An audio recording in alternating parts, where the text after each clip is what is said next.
esta sería la anteúltima clase teórica de la materia, ¿sí? Tengan en cuenta que la cátedra tiene 7 unidades, ¿sí? Esta es la unidad 6, y el docente Geminiani va a dar la unidad 7, la va a dar mañana, ¿sí?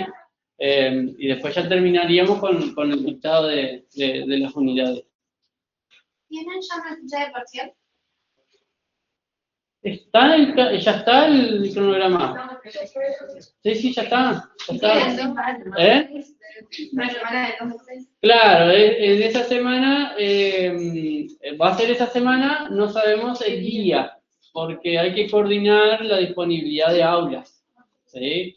Es decir, porque esas 2 semanas de cierre cuatrimestre, entonces todas las materias tienen que tomar, finalizar todo, ¿sí? Entonces por eso se hace el caos de fechas y horas, ¿sí? Así que estimo que va a ser un miércoles o un jueves. Vamos a andar por ahí. O un miércoles o un jueves vamos a andar, de esa semana, ¿sí? Bueno. ¿Vamos a hacerlo?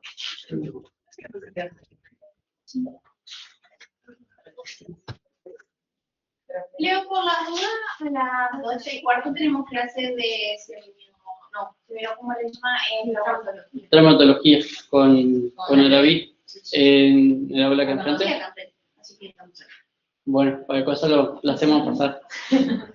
Bueno, chicos, es un tema que me tocó hablar hoy sobre nuestro papel como kinesiólogos dentro de la gerontología, ¿sí? Por eso hoy los traje ellos están haciendo las prácticas en el hospital, ¿sí? Que por ahí es algo que nosotros lo vemos mucho y que por ahí es necesario nutrirse continuamente de todo lo que uno tiene a mano dentro de lo que es lo que es el conocimiento, ¿no? Y después, bueno, Carlos, profe de educación física, ¿sí? También es compañero de él hace muchos años en el hospital, que por ahí también, si vos querés hablar, Déjame tranquilo. comer. Bueno, entonces, de ese modo es donde el tema que nos convoca, ¿no? No sé si quieren hacer alguna consulta o algo. Arranco, ¿no? Bueno, entonces, dentro de los objetivos de esta materia, ¿no? Es decir, la clínica kinesiológica médica quirúrgica, por un lado tenemos el campo de la medicina, por otro lado el tema de la cirugía y por otro lado la kinesiología, se unen, ¿sí? Es decir, porque hay patologías que se resuelven con la medicina y con la kinesiología y otros que se resuelven con la cirugía, ¿sí? Entonces por eso es que es un tema muy importante a tener presente. Bueno. Bueno, por supuesto que como hablábamos, ¿no? Es decir, todos los procesos patológicos más frecuentes de las personas mayores, es decir, recuerden de que la persona mayor es un sistema donde hay muchas patologías que van afectando, pero bueno, más o menos que es lo más que nosotros vamos a encontrar a la hora de hacer nuestra función, ¿no? Siempre se tiene que tener en cuenta la situación clínica, ¿sí? Y los riesgos vinculados a la edad. Es decir, la situación clínica, es decir, la enfermedad actual, con cómo se comporta en relación a la edad, ¿sí? Ya sea en mayor o menor medida. Por eso es necesario ubicar a la persona en un contexto, ¿sí? En un contexto, ver todo su lugar y su estado de salud, ¿no? Por eso, desde la kinesiología y todas las herramientas que tenemos, siempre tenemos que ir hacia mejorar la salud física, ¿sí? Y por supuesto la movilidad, que es lo que nos convoca mucho, que siempre es donde el paciente es derivado al kinesiólogo, ¿no?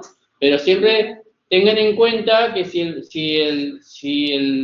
la consulta fue por alguna enfermedad en específica, miremos un todo, miremos el contexto, miremos asociado a la edad, ¿no? Bueno, le puse ahí, ¿cómo saco esto acá? Quiero poner presentación arriba, profe. Salir del vídeo. No, presentación. ¿A dónde? Ahí está. Ahí. ¿Y la ven en la casa? Sí, yo no sé. Sí. Bueno, por supuesto que la gerontología es la ciencia que maneja todo esto y siempre se tiene que tener en cuenta, bueno, el envejecimiento desde un punto de vista biológico, psicológico, social. Son las tres cosas que tenemos que tener presente a la hora de tener en cuenta, ¿no? Bueno, tenemos el síndrome de fragilidad, que es el que generalmente se asocia a todo esto, ¿no? Donde hay que tener en cuenta todos los condicionantes que tiene la fragilidad. Ustedes vienen, yo me estoy parado acá, pero... ¿eh? Porque si no, no me puedo... A ver si... bueno, todos los condicionantes de lo que es la fragilidad, ¿no? Por un lado tenemos que tener en cuenta la mortalidad, ¿sí? Las personas que se enferman en un sitio y tiempo determinado. Eso es fundamental, ¿sí? Es decir, hay que tener en cuenta el lugar donde está, ¿sí? Dónde vive, si está institucionalizado o no, si está en la casa, con quién vive, ¿sí? Todas esas cuestiones a tener en cuenta son los que asocian lo que es la morbilidad, ¿no? La mortalidad indica el número de deaths por lugar, intervalo de tiempo y causa. Siempre son todas esas cosas que van a ir afectando, ¿no? Después tenemos lo que es la dependencia, por supuesto. ¿Qué tan dependiente es un adulto mayor a la hora de hablar de esto, de la fragilidad? ¿Sí? Hay que ver si esa dependencia se puede modificar o no, eso también, ¿sí? Nosotros nos convoca eso. Bueno, el tema de la discapacidad también está asociado a este término. La vulnerabilidad, ¿sí? Que es la exposición a riesgo, porque tengan en cuenta de que hay que tener presente ya sea factores biológicos, sociales y económicos, ¿no? Muchas veces hay gente que tiene bajos recursos y esos bajos recursos lo obliga a que la jubilación no le alcance y tengan que hacer algo extra como para poder tratar de llegar a fin de mes, ¿no? Entonces, de ese modo es donde también la parte económica, la parte social, que vive solo, hay gente que vive sola, ¿sí? Digamos, también hay que ver su vivienda, cómo está, ¿sí? Y después el punto inferior, que es disminución de la fuerza, ¿no? Es decir, la capacidad de una persona para realizar un esfuerzo físico, eso viene muy de la mano de la actividad, ¿sí? Es decir, cómo a medida que van pasando los años, durante este periodo, se va perdiendo la fuerza, ¿sí? Entonces, siempre tengo que tener en cuenta todos esos puntos a la hora de hablar de fragilidad, es decir, evaluar el adulto mayor en su conjunto. Bueno, la prevalencia que hay hoy en día, ¿sí? Por supuesto que son mujeres, ¿sí? La mujer es más frágil, una cuestión que ahora la vamos a ir tratando, ¿sí? Afroamericanos, hispanos, ¿sí? Disminución de la escolaridad, porque al disminuir la escolaridad, ustedes tengan en cuenta de que la educación va generando a la persona un lugar en la sociedad, ¿sí? Entonces, esa disminución de la escolaridad, es decir, si la persona solamente hizo estudios primarios, está obligada a ubicarse dentro de un trabajo que tiene que hacer mucha fuerza, ¿sí? Obreros de la construcción, ¿sí? Hace poco vi un hombre que habrá tenido 67, 70 años y iba albañil y iba transportando una bolsa de cemento cuando tenía 30 kilos, ¿sí? Y yo decía, con esa edad está obligado a hacer el trabajo, ¿no? Entonces, por eso que está muy de la mano de la escolaridad y la pobreza, ¿no? ¿Sí? No sé si quieren comentar algo. Y bueno, los 75 años como el máximo que tengo el 35% de la prevalencia, ¿sí? Después, Recuerden que hoy en día lo que es la edad se está aumentando por una cuestión social, ¿sí? Es decir, antes el adulto mayor se lo consideraba a los 65 y ahora se va aumentando a medida que van aumentando la expectativa de vida, ¿no? Y bueno, y el 90% siempre se asocia a enfermedades, ¿sí? Son condicionantes como la insuficiencia cardíaca, la hipertensión arterial, ¿sí? La diabetes, ¿sí? La diabetes mellitus, ¿sí? Bueno, esto es un esquema que está en ese libro, Tratado de Geriatría, donde siempre todo esto va llevando al adulto mayor que esté frágil, por ejemplo, el envejecimiento biológico. A veces la genética juega un papel importante, por eso hay gente que ya está condicionada a padecer alguna patología genéticamente, ¿sí? Entonces eso va llevando a a un camino de la fragilidad. Los malos hábitos, por supuesto, la falta de ejercicio como primer lugar, ¿sí? Déficit nutricional y el uso de alcohol o tabaco. Esas son las tres cosas que van a ir llevando. Y los procesos crónicos como enfermedades o lesiones ya sea adquiridas, lesiones que si se lesiona una vez, se lesiona dos, se lesiona tres, eso va dando a que la articulación o el hueso se vuelva cada vez más frágil, ¿no? Entonces, de ese modo hace que se disminuya la reserva fisiológica y lleva a la fragilidad. Y por supuesto que la fragilidad me va a llevar a la discapacidad, ¿no?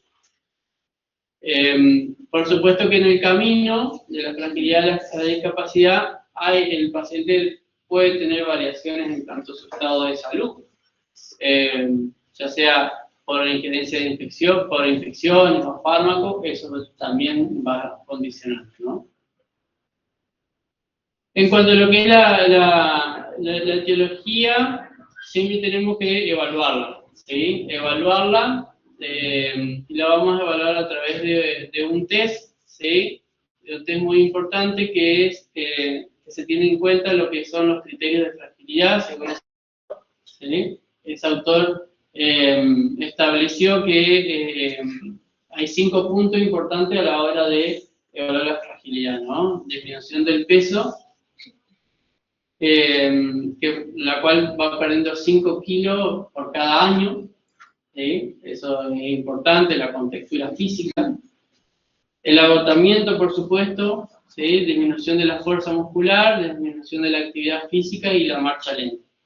Esa escala la dividió así, ¿no? Es decir, la pérdida de peso, 5 kilos, último año, o bien 5% de peso corporal cada 5 años, ¿sí? Por eso, cuando digamos, el adulto va haciendo las consultas, ¿sí? Las consultas a su médico o al profesional, estaría muy bueno que tenga un registro, ¿sí? Sería muy bueno que tenga un registro a la hora de ver cómo se va comportando, ¿no? La debilidad muscular, que la fuerza prensora, eso se mide con un dinamómetro, ¿sí? Es decir, de ese modo se va evaluando cómo se va comportando, ¿no? Lo que es la debilidad muscular. La baja resistencia o el cansancio, ver a ver cómo se va haciendo el tema de, ya sea la baja resistencia o el cansancio, no solamente de las actividades domiciliarias, sino también de las actividades en la vida social, ¿no? Es decir, muchas veces puede ser que el adulto mayor se canse por ir al súper, ir al supermercado, o se canse que traiga una, dos bolsas y ya va diciendo, pero yo el mes pasado traía 3 y ahora puedo traer uno solo. Entonces, de ese modo se va haciendo la puntuación, ¿no? Bueno, el título de la marcha es otro de los condicionantes, ¿sí? Es decir, ahí yo tengo que diferenciar si tiene una marcha social y una marcha terapéutica, ¿sí? Esa es una de las cosas que también hay que tener presente. Y nivel bajo de actividad física, ¿no? Es decir, consumo de calorías semanal. Eso Entonces, de ese modo se hace la puntuación de la fragilidad. Si vamos un poquito más a lo que es la fisiopatología, tenemos que tener en cuenta las disfunciones neuroendocrinas, que es un punto importante, ¿sí? Porque en este caso de la persona a medida que va avanzando la edad se van produciendo alteraciones. La sarcopenia es otro de los puntos importantes a tener presente, ¿no? La osteoporosis es otro, que eso también. Les consulto patologías han dado. ¿En qué materia? En traumatología hablamos un poco, creo, Ajá, y en otra materia de segundo año. en serio, por ahí algunas otras cosas, pero por ahí. Ajá, claro. Ajá, bien. ¿No se acuerdan qué libros les recomendaron en semio médico? Bastante al baño. Argente Álvarez, ajá. ¿Hay otro libro? Hoppenfield, ajá. Hoppenfield de evaluación. ¿Sí? ¿Y otro más de medicina interna? ¿No? ¿En qué año vieron a Elisa? Ajá, sí, ese sí, está bien. Bueno, o cualquier otro libro de medicina interna, no me acuerdo del autor, que hay uno que tiene 3 tomos, que habla tiene un tomo de respiratorio, reumatología, todo lo que es la parte de medicina interna. O sea, si me sale en este momento se lo digo, ¿sí? Las disfunciones inmunoinflamatorias, los factores ambientales y pues, etcétera, porque puede haber más, pero lo más importante son estos, ¿sí? A tener en cuenta a la hora de pensar la fisiopatología, ¿no? Por eso las disfunciones neuroendocrinas, fíjense cómo se va modificando a medida que va avanzando la edad, ¿no? Disminuyen la aldosterona, T3, ¿sí? Que son las T3 hormonas que se van segregando a nivel del sistema nervioso central, ¿sí? Los estrógenos, andrógenos y la calcitonina. Eso es lo que esas siempre van a ir disminuyendo a medida que va avanzando la edad, ¿no? Pueden estar normales o disminuidas, ahí se ve el tema de T3 y T4, que es tiroides, cortisol, ¿sí? Recuerden de la glándula suprarrenal, ¿sí? Que es lo que segrega. Fisiología, vemos fisiología, ¿sí? La adrenalina y las hormonas paratiroides, ¿sí? Todas estas van a ir a influir sobre lo que es la fragilidad, ¿no? Y siempre, bueno, va a estar aumentada la noradrenalina a veces, la insulina, por eso es tan grande el porcentaje de pacientes con ¿sí? La hormona folículo estimulante es otra hormona muy importante, ¿sí? Y la LDH es otra, ¿no? Entonces, todas estas hormonas, fíjense cómo van a ir a influir en este síndrome, ¿sí? Por eso es necesario hacer los controles en forma regular de las personas. Todo esto lleva al hipogonadismo, la distimia, ¿sí? Que es un trastorno ahí persistente, que después es un trastorno del estado anímico, crónico. Es decir, bueno, las personas a veces piensan que es a nivel psicológico, pero no, es sistémico, entonces hay que ir evaluándolo. Las alteraciones cognitivas, ¿sí? Todo esto son condicionantes de aquella alteración. ¿Sí? Todo esto va a ir alterando, ¿no? Alteraciones cognitivas, muchas veces, si el paciente tiene muy baja el nivel de adrenalina, por supuesto que se va a estar alterando la parte cognitiva, ¿no? Profe, le hago una pregunta. La osteopenia, que es cuando comienza con el metabolismo del hueso. ¿Sí? Usted nombró sarcopenia y osteoporosis como patología. ¿Hay que buscar información o solamente usted la nombró por nombrar? Para tener en cuenta. Sí, la vamos a desarrollar un poco y después lo vamos a complementar con la bibliografía, ¿sí? Ya después les digo qué bibliografía pueden obtener toda la información. En cuanto a lo que son los otros factores que van a estar asociados, por supuesto, el alcoholismo, ¿sí? Los medicamentos, la polifarmacia, porque recuerden que toma medicamentos para la hipertensión, para el colesterol, para la diabetes.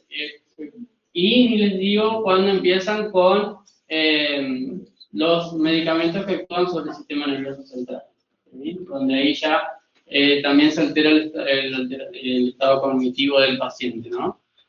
La obesidad, por supuesto, que otro es un condicionante muy importante a tener presente, por eso hay que hacer un poco de educación sobre la persona, y el tabaquismo, que es algo muy importante a tener presente, que trae alteraciones de la salud, ¿no? Entonces, todas estas, a su vez también todo esto va trayendo alteraciones metabólicas, ¿sí? Donde la persona va a tener hambre, va a tener sed, disminución del peso corporal y la termorregulación. Todo en ese orden es donde se va a ir alterando todos esos cambios endocrinos, ¿sí? Muchas veces la persona que tiene un descontrol de insulina tiene mucha sed, ¿sí? Y así de ese modo, todo esto es una catarata de cosas que me va dando las alteraciones de las hormonas, ¿no? Llegamos al punto del segundo punto, que era la sarcopenia, ¿sí? Este es un síndrome, ¿sí? Un síndrome geriátrico que se caracteriza por la pérdida de la masa muscular, ¿sí? La fuerza y la función muscular. Entonces, esto es algo que viene muy de la mano del adulto mayor, ya sea frágil, ¿sí? Con el síndrome de fragilidad, donde tengo que tener en cuenta esos 4 puntos, ¿no? Es decir, la disminución de los elementos contráctiles, ¿sí? La unidad motora, ¿sí? La unidad motora, es decir, la célula central, ¿sí? ¿Se acuerdan que en el músculo que hace la contracción, ¿cómo se llamaba? El sarcómero, exactamente, ¿sí? Después tengo que tener en cuenta la disminución de las fibras musculares en general, ¿sí? Pero a su vez también disminución de las fibras de tipo 2. Esas son las claves, ¿sí? Las claves que va a estar asociado a este síndrome, ¿no? Y la pérdida de unidades motoras, por supuesto, ¿sí? Porque ahí es donde tenemos que tener en cuenta los neurotransmisores, ¿sí? Entonces, de ese modo es donde voy a tener presente esas 4 cosas, ¿no? Fíjense que a los 75 años la persona ya perdió el 15% del peso corporal, ¿sí? Eso hablan las investigaciones. Corresponde al músculo, el 40% al tejido adiposo y el 8% al hueso. Es decir, esos números hay que ver si se pueden llegar a modificar o no, con la intervención de los profesionales de la salud, ¿sí? Y bueno, y el cuadrito de abajo, ¿quieres explicarlo vos? No. Dale. Dale. Con 3 palabras. 3 palabras el cuadrito de abajo. Más antes que vine a Charlie. No, bueno, la función del cómo se alimenta el músculo.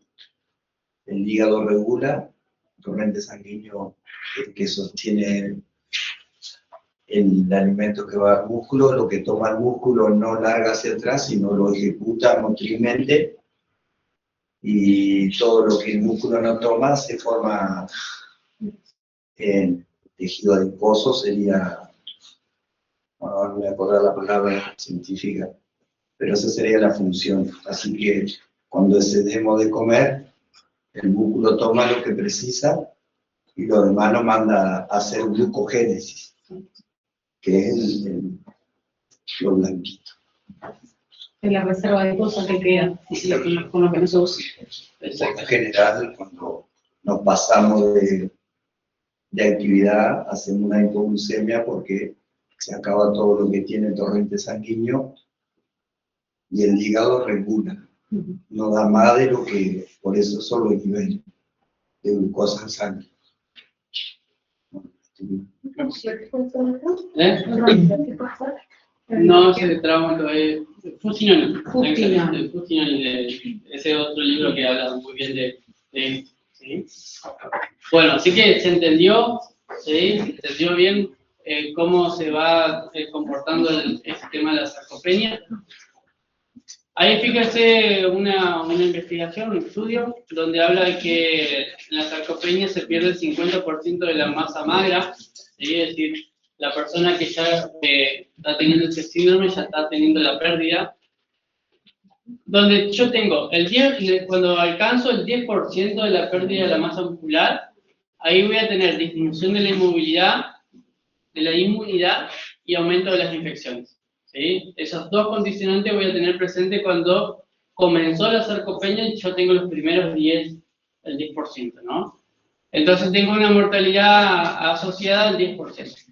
¿Sí? Si continúa este proceso, voy al 20% de la pérdida de la masa muscular, ahí ya tengo alterado lo que es la cicatrización, aumenta la debilidad muscular, porque ahí ya comienzan las deficiencias, y por supuesto aumenta la capacidad de responder ante el virus, ¿sí? Aumenta lo que es la infección, y tengo una mortalidad del 30%, ¿sí? Es decir, a todo esto ustedes tienen que ir sumándole los factores que hablamos anteriormente, ¿no?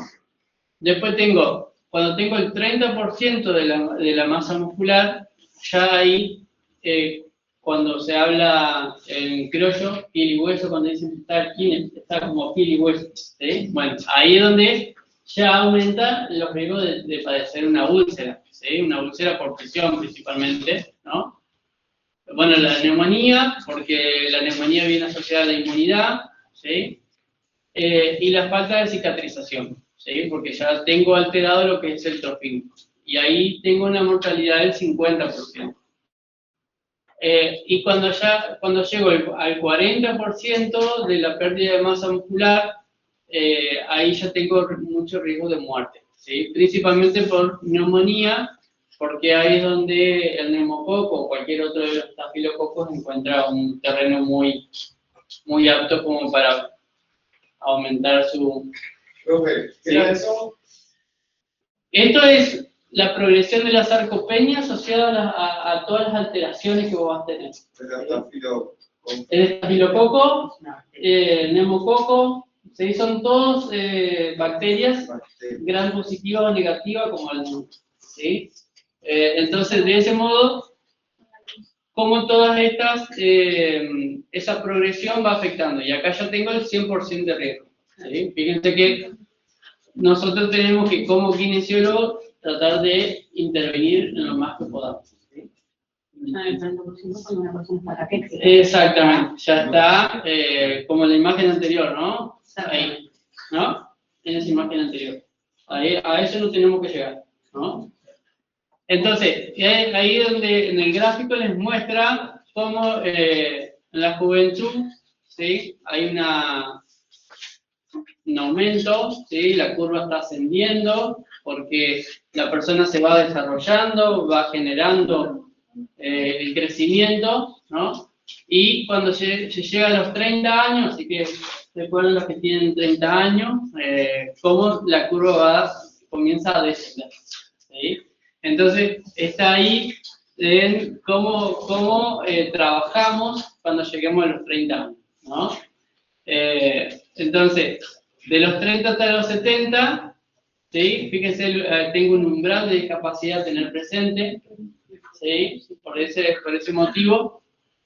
Y después ya tenemos la tercera edad cuando reduce mucho más, ¿sí?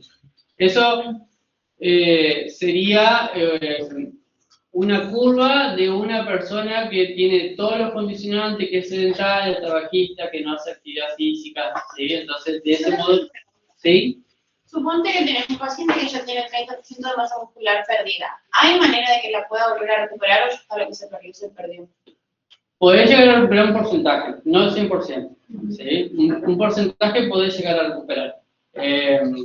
Porque también hay que ver no solamente la masa muscular, sino también todas las estructuras vecinas, ya sea cómo está la parte articular, si hay una enfermedad asociada, ¿sí? Entonces, de ese modo hay que ver el estado general para vos decir, bueno, yo me propongo recuperar un 5% en un mes, y ahí ir evaluando, ¿sí?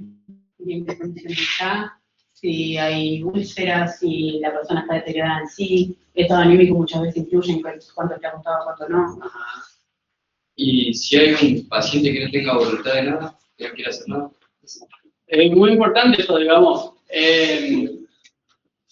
Nosotros a veces como kinesiólogos somos gente de salud, ¿no? Entonces tenemos que saber a una situación cómo manejarla y buscar aliados, aliados en el contexto, ya sea aliados en el contexto de la familia o afines, ¿no? O personas relacionadas. Y después tenemos la otra persona, el psicólogo, ¿sí? Entonces trabajar en conjunto. Eso es muy importante cuando vos lo notás de que el paciente no tiene ganas o no se siente bien, entonces de ese modo hay formas de llegar, ¿sí? Tiene que haber formas de llegar. Entonces, siempre hablar con un hijo, con la mujer, con el esposo, alguien te tiene que, alguien cercano, que te tire datos, a ver cómo se está comportando, porque muchas veces esas no tener ganas, pues no solamente puede ser psicológico, puede ser sistémico, puede ser por la alteración de las hormonas que hablamos, ¿sí? Entonces, de ese modo, también al hacer todo el recorrido, le pedís su historial médico. Y ahí vas viendo que ahora lo vamos a desarrollar también, ¿sí? Entonces, ese no tener ganas es como la punta del iceberg, ¿no? Entonces, a partir de ahí tenés que empezar a buscar. ¿El por qué? ¿Sí? El por qué. Que muchas veces lo encontrás. Lo encontrás siempre, ¿sí? Pero sí. Pues es trabajo, pero no es imposible. Bueno, esa es una imagen de un corte transversal. Fíjense a los 25 años, cuando todos somos jóvenes y tenemos buena fuerza muscular, y a los 65, cómo el tejido muscular comienza a ser reemplazado por tejido graso, ¿sí? De ese modo es donde la sarcopenia está muy presente y tienen todos los otros riesgos, ¿no? El riesgo de caída, de inestabilidad en la marcha, pérdida de equilibrio, ¿sí? Bueno, las disfunciones inmunoinflamatorias es otra de las cuestiones a tener presente cuando hablo del síndrome de fragilidad, ¿no? Aumentan las citocinas, ¿sí? Se ve muy chiquito ahí, pero bueno, las citocinas son hormonas, ¿sí? Son hormonas que ayudan un poco al organismo digamos, a producir otras hormonas, ¿no? Entonces, de ese modo, tiene que haber muchas para que el cuerpo está preparado si ingresa un agente externo, ¿no? Aumento de la coagulación, ahí donde tengo en cuenta lo que es el factor 8 y el fibrinógeno, no me salía. Fibrinógeno, ¿sí? Entonces, el factor 8 también es una proteína que está asociada a la trombina, es una proteína que muchas veces si esto está alterado, el paciente tiene riesgo de producir un trastorno hemorrágico, ¿sí? Que muchas veces, no sé si han visto que a veces las personas se golpean y les queda por mucho tiempo el hematoma, ¿sí? Entonces, de ese modo es donde está alterado el factor 8, ¿no? Y el fibrinógeno es algo que se produce en el hígado y también actúa en la fase final de la coagulación. Por eso, las personas que están atravesando con esto, es necesario evitar los golpes, ¿no?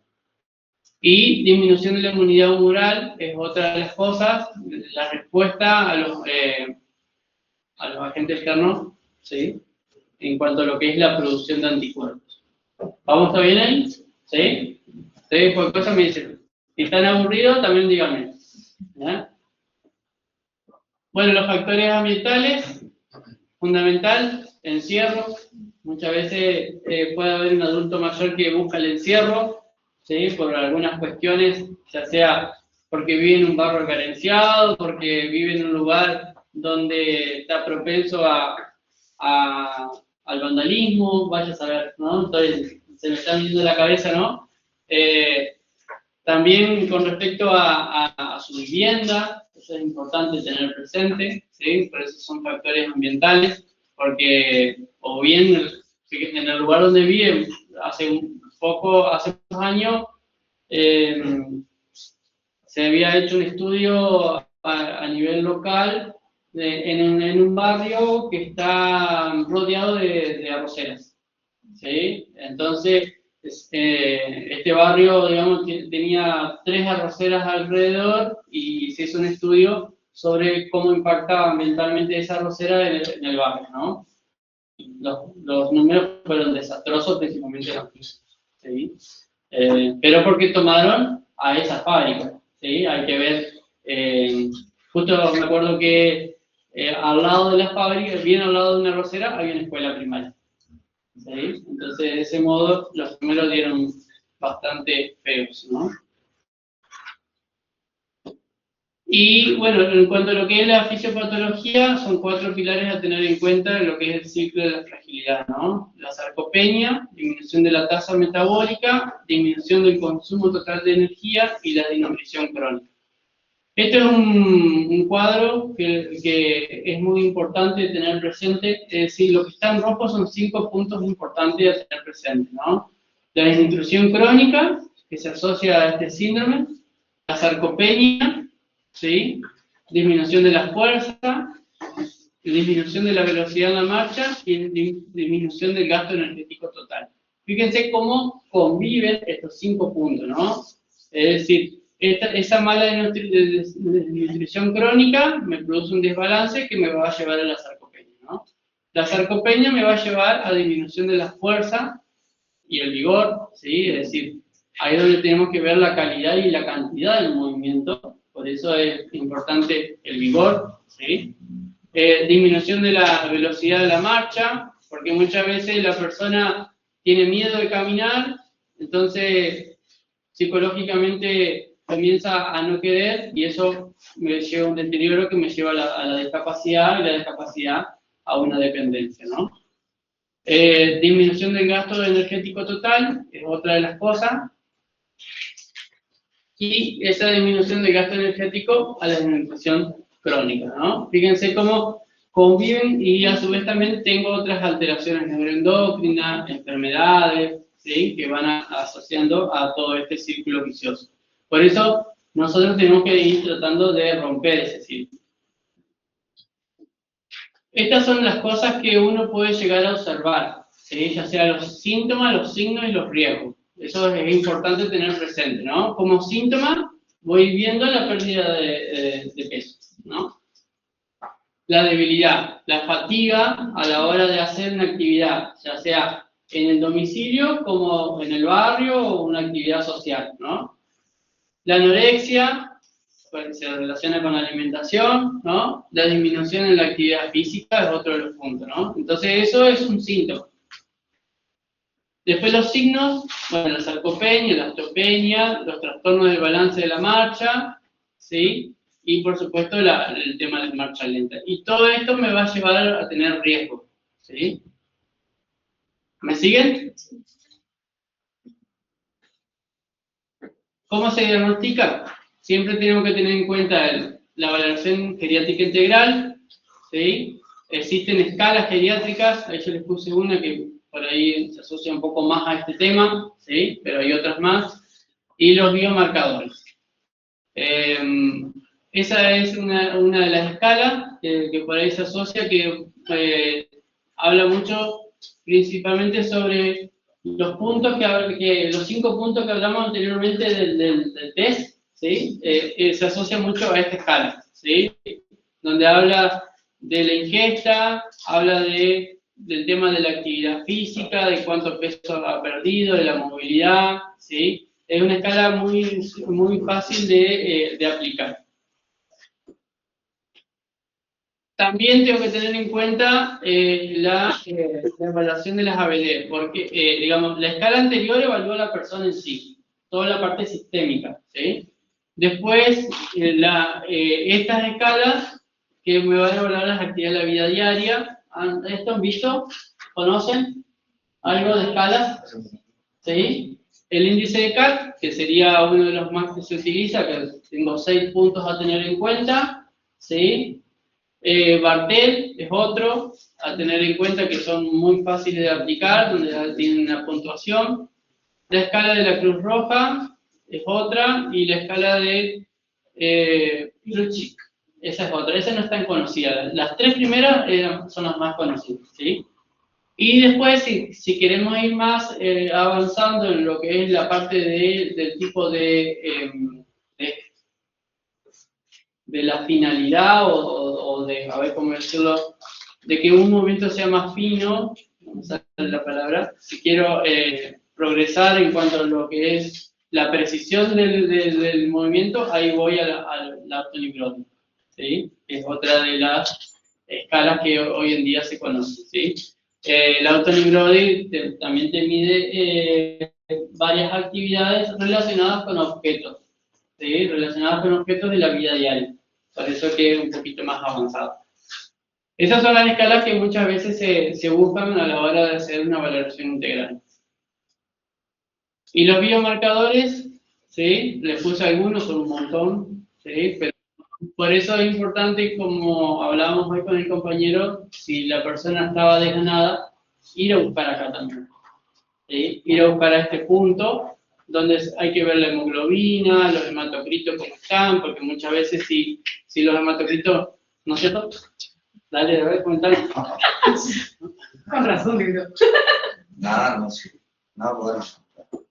No sé cómo abordarlo, estoy escuchando la charla muy Él buena. trabajó muchos años en laboratorio, así que conoce todo el... El hematocrito es la medición del glóbulo rojo y la anemia puede provocar un desgano que el Claro, planteó, y también puede estar asociado a alguna enfermedad, cualquier marcador que tengan ahí en la parte médica. Sí, como dice Leo, bilirrubina, problemas hepáticos, enzimas hepáticas. Todo eso va a implicar también el comportamiento del paciente. Y también el ejercicio, ¿no? Porque si está alterado eso, el ejercicio no va a cumplir la función que mostró el otro cuadro del músculo, hasta que no compensen eso. Nada más. bien. Los triglicéridos, el colesterol, ¿sí? Son cosas a tener en cuenta, ¿no? Fíjense que, bueno, ahí faltó la fosfatasa alcalina también, que es otro cosa a tener en cuenta. El tema de la glucosa, ¿sí? Esa es otra cosa que yo tengo que tener en cuenta.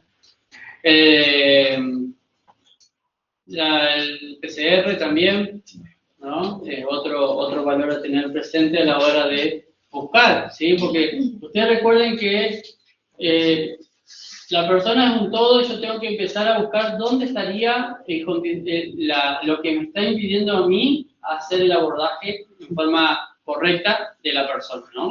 Entonces, en este caso yo buscaría los biomarcadores también, ¿sí?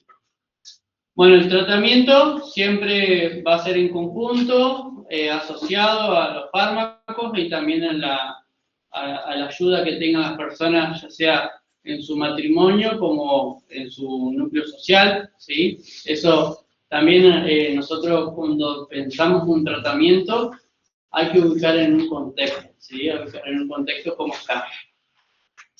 En cuanto a lo que son, vamos a tener nosotros como kinesiólogos acciones gerontológicas para evitar que el paciente llegue a la dependencia. Es decir, si yo tengo un paciente con un síndrome de fragilidad, automáticamente tengo que buscar qué intervención voy a hacer, ¿no?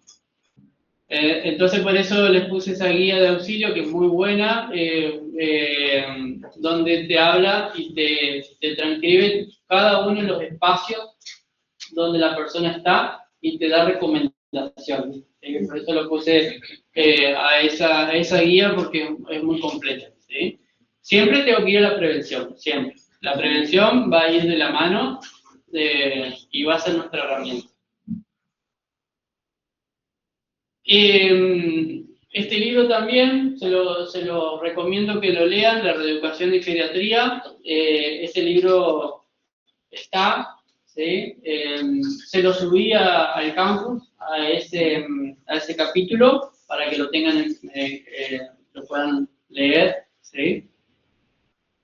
Otro de los capítulos de este libro, de la enciclopedia, que habla sobre la osteoporosis y la rehabilitación, donde acá ya entramos en el campo de la kinesiología, ¿sí? Ya nosotros en todas las diapositivas anteriores tenemos que ir evaluando el contexto, ir evaluando cómo está la persona, para después ir a esto, ¿sí? Después ir a esto lo que es la rehabilitación. Y ya tenemos el otro punto que habíamos marcado anteriormente, que es la osteoporosis, ¿sí? Acá ya estamos hablando de lo que es la osteoporosis, ya dejamos la sarcopenia que habla del músculo y nos vamos al hueso, ¿no? Entonces, la osteoporosis es una alteración que voy a tener a nivel del hueso, ¿sí? Donde tengo una alteración, una afección esquelética, ahí ya estamos en un campo conocido, ¿no? ¿Sí? Que ya han visto, donde tengo alteraciones tanto tanto cuantitativas como cualitativas. ¿Sí? Eso es importante tener presente, que me va a traer esas dos alteraciones, ¿no? Disminución del hueso en cuanto a lo que es cantidad de trabéculas, ¿sí? Como en cuanto a lo que es la calidad. El hueso ya no va a poder soportar lo que son las fuerzas, ¿no? Y tengo, por supuesto, riesgo a fractura.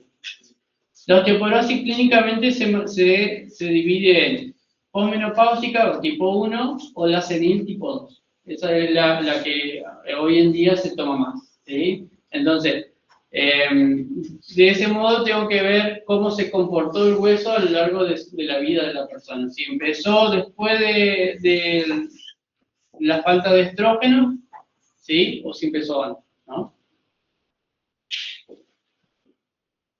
Entonces, fíjense que la posmenopáusica afecta principalmente al hueso trabecular, ¿sí? En cambio, la senil afecta a los dos, tanto trabecular como cortical, ¿sí?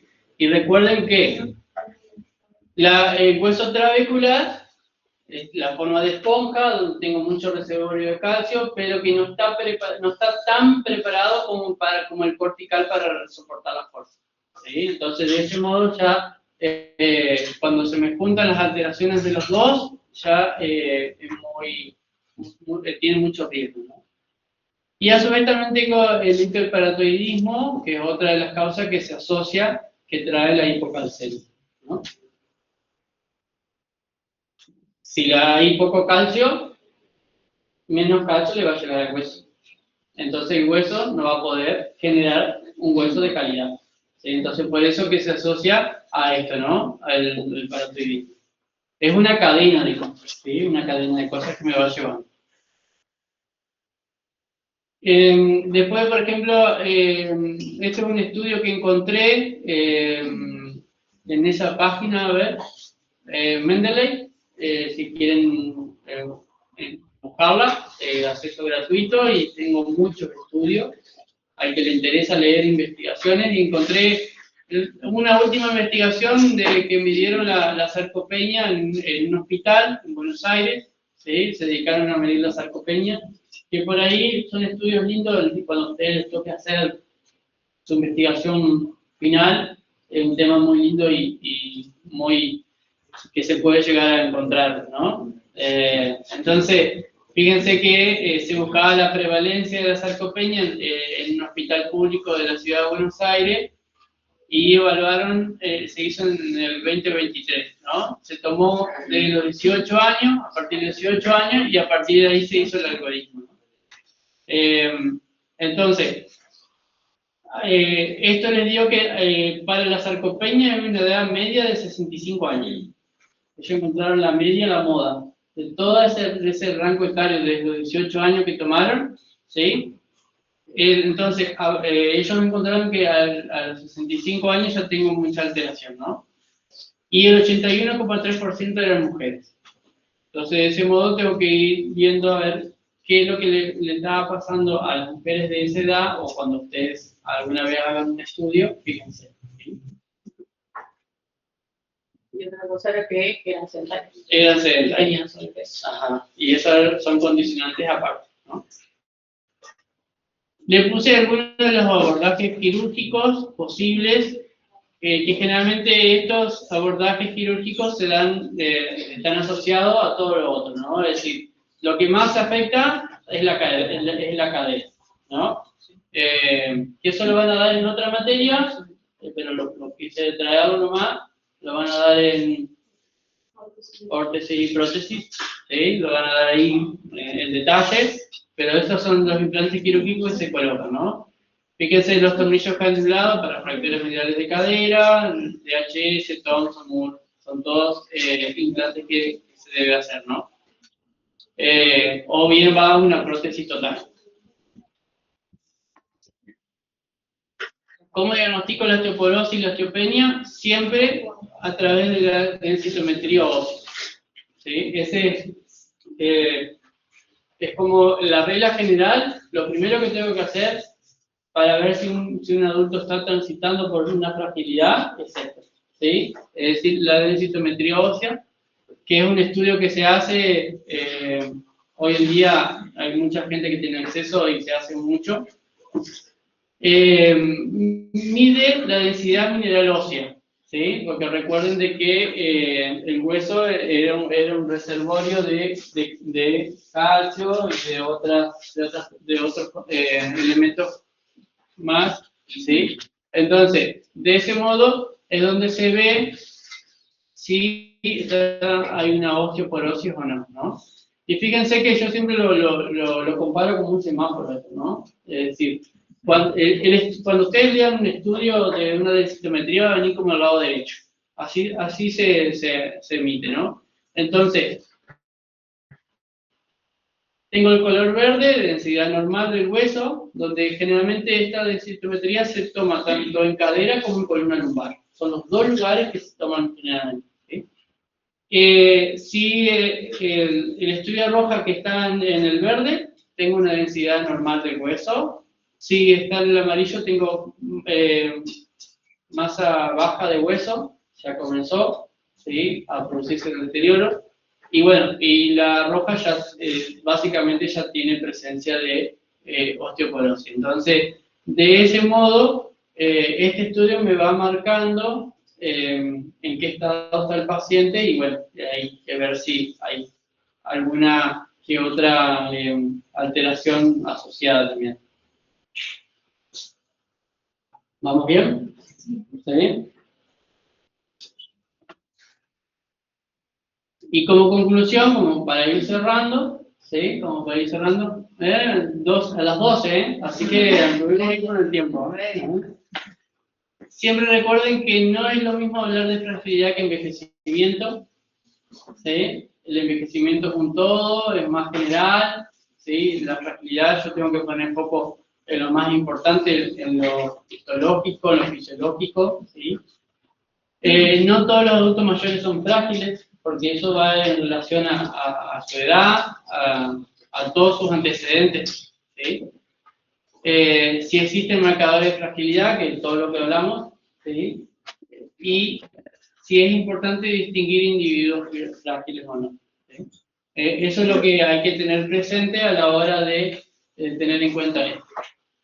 Esa es la bibliografía que tomé para hacer esta presentación, ¿no? Primero hablaba sobre la historia de la artroplastía de cadera, donde también les habla del síndrome, ¿sí? Les habla un poco de lo que es la osteoporosis. Después, por supuesto, el tratado de geriatría es un libro que está muy relacionado con esto, y las prácticas de geriatría es otro. Y las últimas dos bibliografías son los capítulos de la enciclopedia. ¿Sí? Así que bueno, terminamos. Muchas gracias.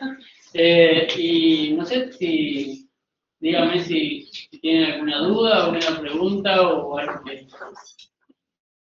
Sí.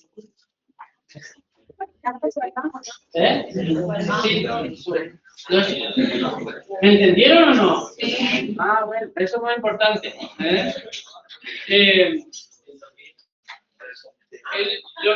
siempre recuerden que lo más importante de todo esto es mirar un todo para después empezar a mirar, ¿sí?, específicamente cada una de las cosas. ¿Sí? Pero no tengo que perder de vista todo el